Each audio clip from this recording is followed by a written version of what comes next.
Sebelum melanjutkan, jangan lupa subscribe dulu, terima kasih. Bab 93, Aku memiliki segalanya jika aku memilikimu. Lu Wenhua ingin datang malam ini. Namun, Su Zipei tidak ingin dia tahu bahwa dia sakit, jadi dia berkata bahwa dia akan keluar dan memintanya untuk tidak datang. Larut malam, Lu Wenhua menelepon Su Zipei. Ketika mendengar Su Zipei terbatuk di ujung telepon, dia merasa khawatir dan langsung pergi ke rumah untuk menemuinya. Su Zipei terkejut saat melihatnya. Untungnya Kiki sedang tidur. Jika orang-orang melihatmu di sini di tengah malam, mereka akan mengatakan hal-hal buruk tentangmu. Kamu sakit. Aku akan pergi setelah kamu sembuh, kata Lu Wenhua sambil tersenyum. Su Zipei tidak bisa menghentikannya, jadi dia membiarkannya saja. Saat itu sekitar pukul 11 saat demamnya mereda. Lu Wenhua membereskan barang-barangnya. Saat hendak pergi, dia mendengar suara langkah kaki Mu Kiki yang samar-samar. Dia mengikutinya ke gerbang dan menyaksikannya masuk ke mobil Seng Xiao. Dia benar-benar terkejut.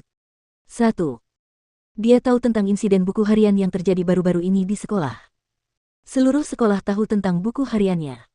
Namun, dia tidak menanggapi masalah itu dengan serius karena dia pikir itu hanya cinta monyet. Sekarang persepsinya telah berubah ketika dia melihat wanita itu pergi keluar dengan Seng Xiao. Sekarang masalahnya sudah sangat berbeda. Atau mungkin, mereka punya hal penting yang harus diurus. Dia tidak yakin tentang hal ini. Namun, dia mulai curiga.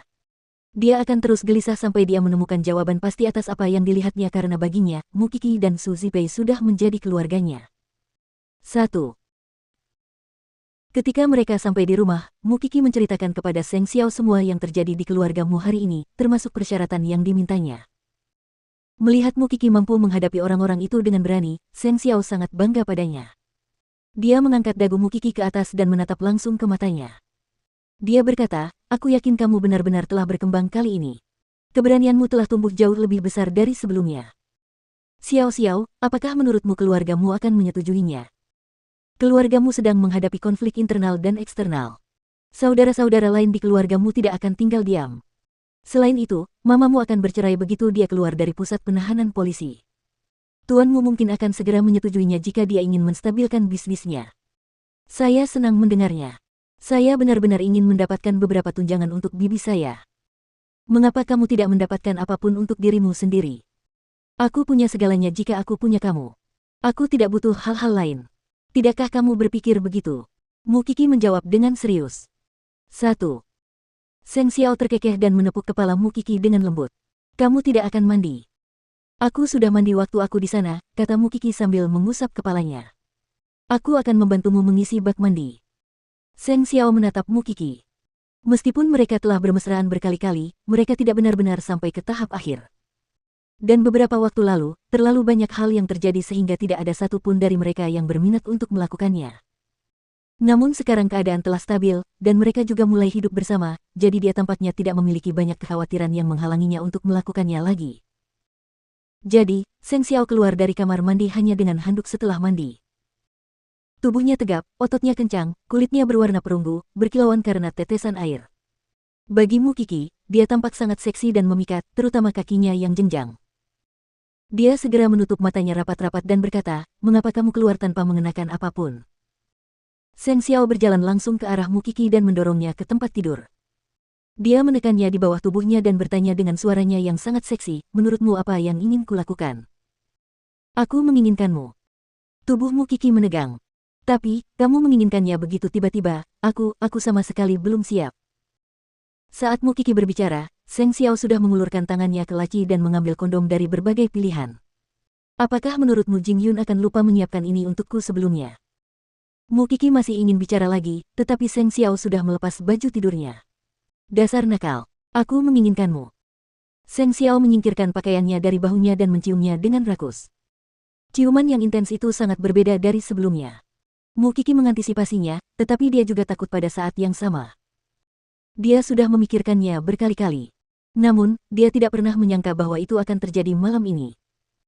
Mu Kiki melingkarkan tangannya di leher pria itu dan tubuhnya mengikuti saja gerakannya. Ini adalah pertama kalinya mereka bercinta, jadi mereka hanya mengikuti naluri mereka. Mu Kiki benar-benar tergila-gila pada tubuh Seng Xiao yang sempurna. Dia menjelajahi tubuhnya dengan tangannya.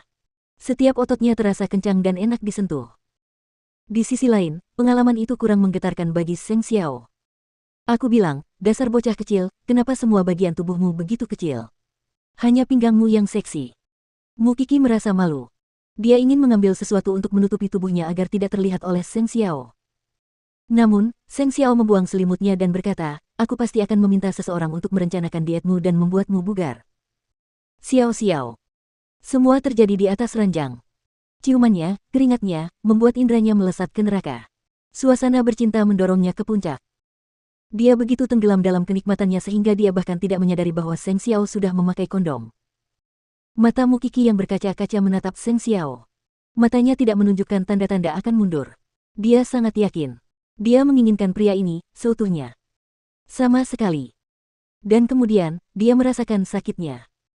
Dia merasakan sakit di antara kedua kakinya. Rasanya seperti tubuhnya dicabik-cabik. Dia tidak tahan dan mulai melawan. Xiao Xiao, sakit sekali. Sakit sekali. Seng Xiao melingkarkan lengannya di tubuh Mu Qi. Dia berhenti. Dia melihat wajah Mu Qi memucat. Dia hampir bisa merasakan sakitnya sehingga dia tidak berani bergerak. Itu sudah sangat menyakitkan baginya ketika dia baru saja mulai memasuki inti kewanitaannya. Jika dia keras kepala dan terus melakukannya sampai akhir, Mu Qi mungkin tidak akan bisa bangun dari tempat tidur untuk waktu yang lama. Dia mencintainya. Dia menghargainya. Dia tidak ingin dia terluka. Jadi, dia menggendongnya ke kamar mandi dan dengan lembut memasukkannya ke dalam bak mandi. Mu Qi tersadar dan membenamkan kepalanya di dada Seng Xiao. Setelah beberapa saat, dia berkata dengan suara serak, Xiao Xiao, kamu bisa. Tidak, jawab Seng Xiao segera. Tidak sampai kamu sembuh. Tapi, rasa sakitnya tetap tidak bisa dihindari. Tutup matamu, perintah Seng Xiao. Mu Qi berhenti bergerak dan memejamkan matanya. Dia bisa merasakan sentuhan Seng Xiao. Dia membersihkannya dengan lembut. Kemudian, keduanya berbaring di tempat tidur yang berantakan. Rasa senang yang tersisa masih terasa mendalam. Mu Qi bersandar di dada Seng Xiao. Dia bertanya, Xiao Xiao, apakah ini berarti? Tidur saja, bisik Seng Xiao. Apakah kamu kecewa? Ketika Seng Xiao mendengarnya, dia berguling dan menjepit Mu Qi di tempat tidur. Tubuhmu belum sepenuhnya matang. Wajar saja jika kamu masih tidak bisa menahannya. Dan, apakah menurutmu kau bisa mundur setelah kita memulai ini? Kau tidak punya pilihan lagi dalam hidup ini.